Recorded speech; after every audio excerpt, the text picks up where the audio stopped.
All right, I'm going to sharpen a pizza cutter on the flat hone, so stay tuned.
So it's pretty easy. I just did a 600 grit and I just put a very tiny bevel around the outside of the blade, and it had some little nicks in it. All the little nicks are gone.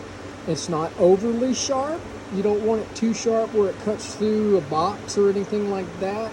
You just want it a nice clean edge to cut the pizza, and that's what we got out of this.